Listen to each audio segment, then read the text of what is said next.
Olá, pessoinhas, tudo bem com vocês? O vídeo de hoje é para a gente conversar sobre uma questão que está super em evidência no momento.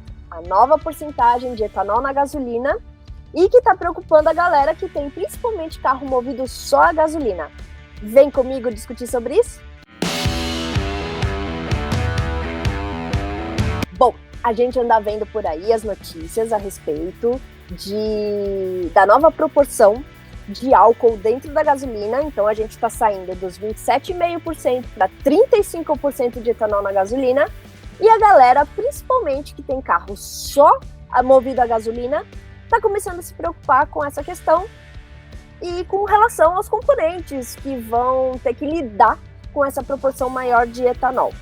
E aí, para isso, para a gente discutir sobre esse assunto, eu convidei hoje o Gilberto Pozzi, e ele vai bater um papo com a gente, para a gente entender melhor e esclarecer algumas dúvidas com relação a esse assunto. Gilberto, seja muito bem-vindo, muito obrigada por aceitar o convite mais uma vez, e eu gostaria que você se apresentasse para quem eventualmente ainda não te conhece no canal. Obrigado, Thaís. Primeiramente, obrigado pelo convite, é sempre um prazer aqui falar com você, também com as pessoas que seguem você. Acho que você traz assuntos técnicos relevantes aí para as pessoas, como você mesmo falou, a notícia que está fervendo no momento aqui, né, quando o governo resolve mexer um pouco mais aí na mistura de álcool, de etanol anidro na gasolina. Eu sou Gilberto Pozzi, eu sou engenheiro mecânico automobilístico, trabalho aqui com combustíveis na marca Shell, já tenho 31 anos. Da Shell eu migrei naturalmente para a Raízen, que é uma joint venture entre Shell e Cosan, e continuo aí aprendendo sempre sobre combustível aí nessa caminhada já como falei, de 31 anos. Bacana, Gilberto, brigadão. Bom, eu vou começar te perguntando quais vão ser os principais impactos imediatos dessa proporção maior de etanol na gasolina para os carros que são movidos só a gasolina.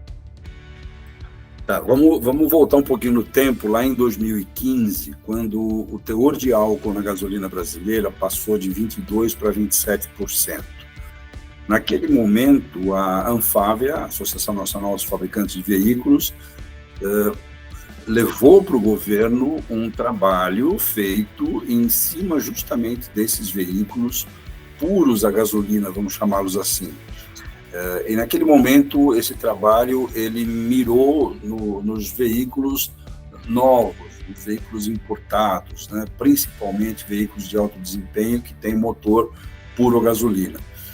E a Anfávia mostrou ao governo que o aumento de 22% para 27%, de 25% para 27%, aliás, iria de alguma maneira comprometer o funcionamento dos motores, ligeiramente, um pouco de consumo, cerca de 1,5 percentual mais ou menos, alguma dificuldade na partida frio no inverno, né, e um pouco mais de emissões pelo gás de escapamento. Mas tudo girava as emissões de gás e o consumo em torno de 1,5%. E algum desconforto na partida frio. Então, quando a Anfávia mostrou esse relatório para o governo decidiu manter os 25% para os veículos puros a gasolina, e essa manutenção foi em cima da gasolina premium, a gasolina de maior octanagem, e mudou para 27%, 27,5%, 27% na gasolina comum. Agora, com essa nova alteração de 30%, 35% que se comenta, eu particularmente acredito que a Anfávia novamente deve se pronunciar para o governo, olhando os veículos importados, veículos de alto desempenho, e talvez solicitando ao governo que mantenha os 25% para gasolina premium. Nos veículos flex, nos veículos de motores com tecnologia flex, o impacto vai ser baixo, talvez um pouco em consumo, porque quando você aumenta a presença do etanol anidro na gasolina, você abaixa o poder calorífico da mistura. O etanol anidro tem, em geral, 30% menos poder calorífico, poder energético do que a gasolina. Então a mistura final vai ficar um pouco mais baixa em termos de energia, e para fazer o mesmo trajeto, o motorista pode ter que gastar um pouco a mais de combustível. Nos veículos antigos, né, anteriores aí à introdução da injeção eletrônica de combustível, talvez seja a questão de se regular a gentileza ali de entrada de ar, de combustível, mas também o veículo vai sentir um pouco aí de consumo de combustível. Eu acho que esses são os principais impactos. O impacto positivo é a redução um pouco mais ainda, um pouco maior, de poluentes, né, na atmosfera e, obviamente, o equilíbrio da balança comercial brasileira em relação à importação de gasolina, que ainda é um volume expressivo aqui no Brasil. Legal.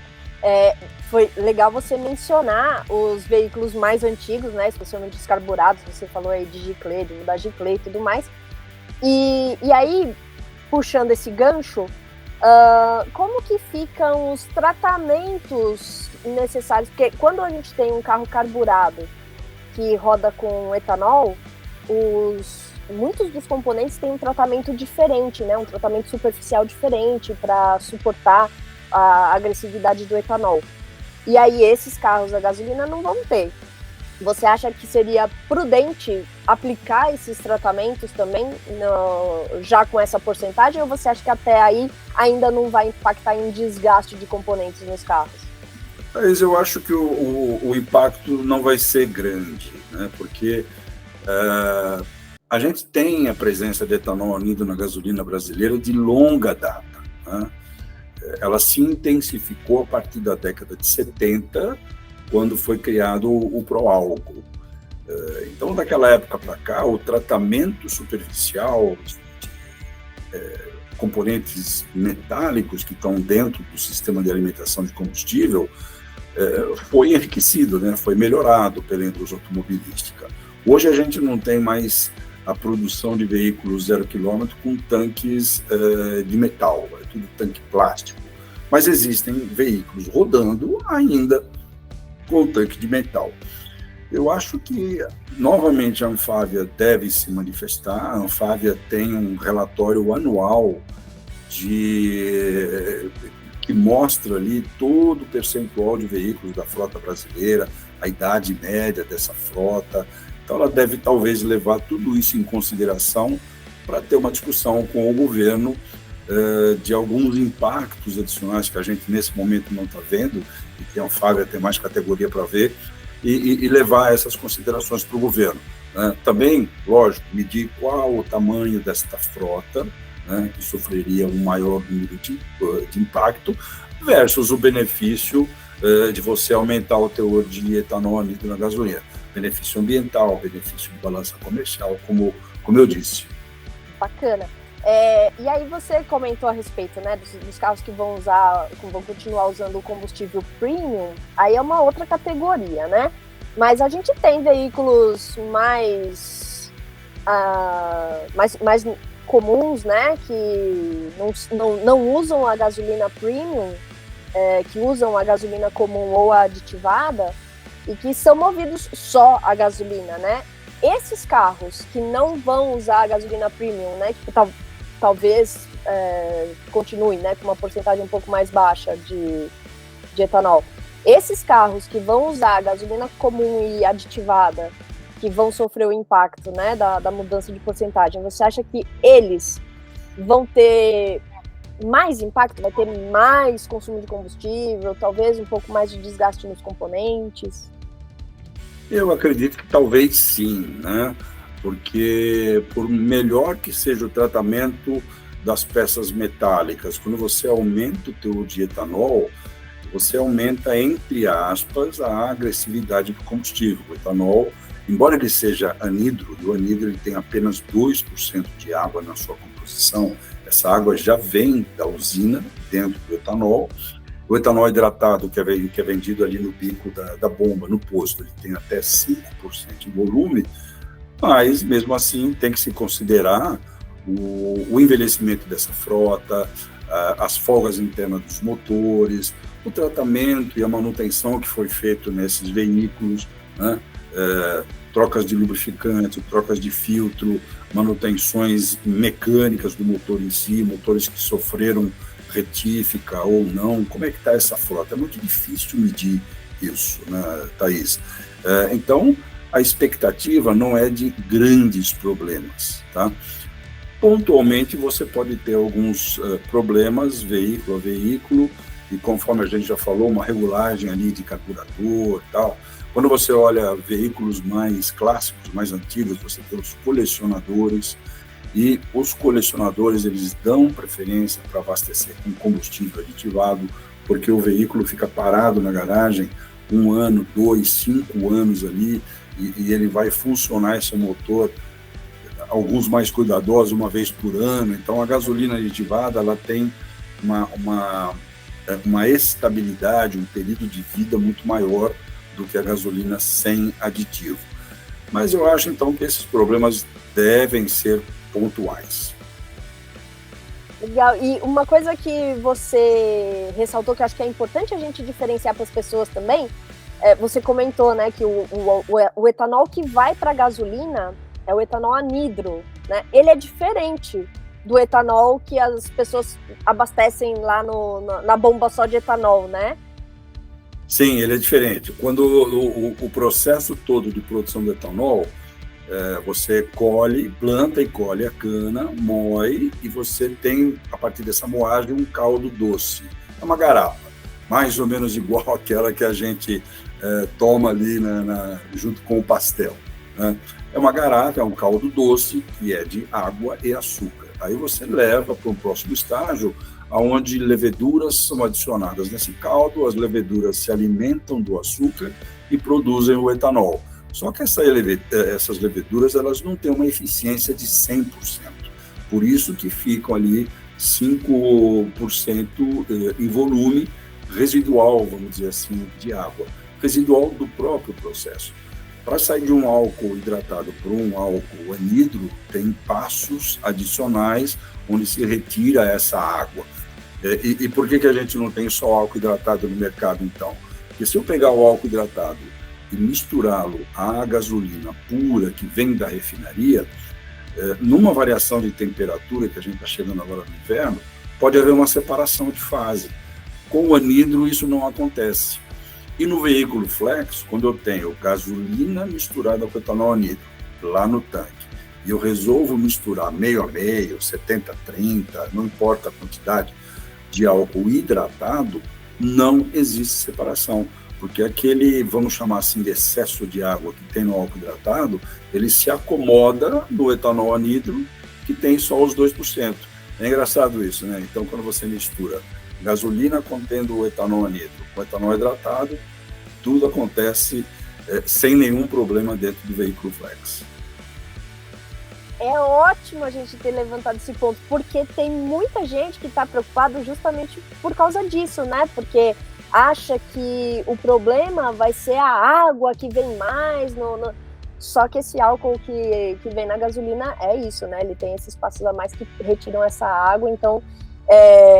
inclusive andaram rolando umas discussões, até compartilhei um vídeo teu explicando a respeito disso, né? Da agressividade do etanol com relação aos bicos de combustível, que é o que mais preocupa o pessoal, porque são componentes mais caros, né? Então eu acho que é legal a gente ressaltar, né, que essa porcentagem a mais de etanol que está sendo misturado na gasolina que vem na bomba não vai ter esse tipo de problema, né, de mais água no sistema. Então, nos carros que são só a gasolina, não tem porcentagem extra de água por causa desse etanol a mais, não é isso? Exatamente, você tocou no ponto, né? Estamos aumentando, ou o governo pretende aumentar o percentual de etanol anidro dentro da gasolina. O etanol anidro só tem 2% de água, então não estou levando água adicional em grande quantidade lá para dentro do motor, tá? Como a gente falou no começo, o etanol anidro ele vai impactar reduzindo um pouco o poder calorífico, o poder energético da mistura final, tá? Eu estava lendo um artigo hoje que governo e Anfávia, lógico, já começaram a conversar sobre isso, sobre as questões técnicas. A Anfávia já estabeleceu uma comissão que já está trabalhando nisso desde o dia 13 de março e tem 90 dias para apresentar um relatório para o governo. Então, não é na próxima segunda-feira que vai aumentar o teor de álcool na gasolina, né? Nós estamos falando de março, abril, maio, junho, né? E depois que a Anfávia apresenta o relatório para o governo tem o seu corpo técnico que vai estudar as possibilidades e tudo mais. Então, eu acho que, olhando isso, eu acho que para o segundo semestre aí talvez seja alguma coisa a se pensar nesse aumento do teor de álcool anidro na gasolina. Legal. E aí, para a gente fechar, só para eu também não te ocupar a tarde toda, que é isso? Para a gente tentar concluir só a preocupação das pessoas com relação aos carros puramente a gasolina, né? O módulo eletrônico, os carros com injeção eletrônica, né? Que são só a gasolina, mas são injetados. O módulo, ele consegue dar uma corrigida nessa queima quando os combustíveis efetivamente vierem com essa proporção a mais? Ou vai ser um problema mesmo, uma dificuldade para o módulo, ele não vai mexer em nada e aí o consumo vai elevar mais do que a gente gostaria? Olha, eu participo de algumas comissões técnicas, né, na AEA, Associação de Engenharia Automotiva, converso com pessoas da área também, colegas meus que estudaram comigo, estão trabalhando em montadoras e tal. Ninguém desenha um veículo, né, um motor para trabalhar exatamente com 27% de etanol anidro na gasolina. Você desenha com uma certa folga, né? Cada montadora tem a sua estratégia, cada montadora tem a sua folga, né? Do mesmo jeito que você não dimensiona componentes metálicos do motor para aguentar exatamente e no máximo 27%. Você tem que ter uma folga para isso. Então, eu acredito que essas folgas, né, de cada montadora tem a sua, vão abraçar essas mudanças, né, e vão fazer uma regulagem no motor conforme a situação de uso, né? Então, a percepção do motorista, eu acho que vai ser mínima. Por tudo que a gente viu historicamente, dos aumentos de teor de álcool anidro na gasolina, né, eu não tenho, assim, lembrança de no mesmo carro, eu, um dia antes, um dia depois do aumento, ter observado, assim, um comportamento totalmente diferente, algo que me chamou a atenção. São coisas suaves que acontecem dentro do motor. E quando a gente falou de gasolina premium, né, gasolina que é mais desenhada para aqueles veículos de maior desempenho, que requerem maior octanagem, em alguns postos, às vezes, quando eu vou abastecer, eu pergunto ali para o pessoal, vende muito a gasolina premium aqui de alta octanagem? Vende sim, a gente tem inclusive alguns clientes aqui com veículos flex. Falei, o quê? Veículo flex abastecendo? Então, olha o segredo disso, Thaís. O aumento de octanagem permite ao sistema eletrônico do motor trabalhar muito mais próximo do seu ponto ideal de funcionamento. Então, isso traz um desempenho maior para o motor e, em alguns casos, até economia. Porque se você coloca, no inverso da moeda, se você coloca uma gasolina de baixa octanagem, encostada no limite mínimo, o motor fica sempre ajustando o ponto de faiscamento, né, da vela, para não ocorrer pré-ignição, a famosa batida de pino. Quando você dá essa folga para o motor, com uma gasolina de octanagem colada ali no máximo daquele motor, ele trabalha mais folgado, né? Então, tem às vezes até me surpreende pessoas que chegam com carros assim, simples, não tem nada de luxuoso, de alto desempenho, pede para abastecer gasolina de alta octanagem. É lógico que aí vai de cada um, né? Vai do motorista, geralmente, quando ele vê a gasolina um pouco mais cara, mas eu sinto benefícios do meu motor. De cada um, a escolha de cada um. Bacana, excelente. Poxa, muito obrigada, Gilberto. Foi esclarecedora a nossa conversa e eu espero que a galera continue colocando aqui as dúvidas nos comentários para poder te acionar mais vezes, para a gente ter papos enriquecedores como esse mais vezes. Tá bom, Thaís, estou sempre à disposição. Eu acho que cada vez que a gente conversa, né, gera aí algumas perguntas das pessoas que te acompanham, e é sempre gostoso estar à disposição aqui para poder colaborar com você. E vocês, pessoinhas, quais as dúvidas que ainda sobraram a respeito desse combustível que está para vir e que está preocupando tanto vocês? Deixa aqui nos comentários, aproveita, deixa também o seu joinha, compartilha a dica com a galera e lembra de olhar a nossa campanha do Apoia-se, porque agora o Coisa de Meninos Nada voltou a ser independente e aí vocês que nos assistem podem ajudar o canal a seguir firme e forte. Tem contribuição no valor de coxinha, tem contribuição no valor de Big Mac. Vê o que cabe no seu bolso e se não couber, só se inscreve no canal e ativa o sininho de notificações para o YouTube sacar que o meu conteúdo é importante e relevante para você. E a gente, como sempre, se vê no próximo vídeo.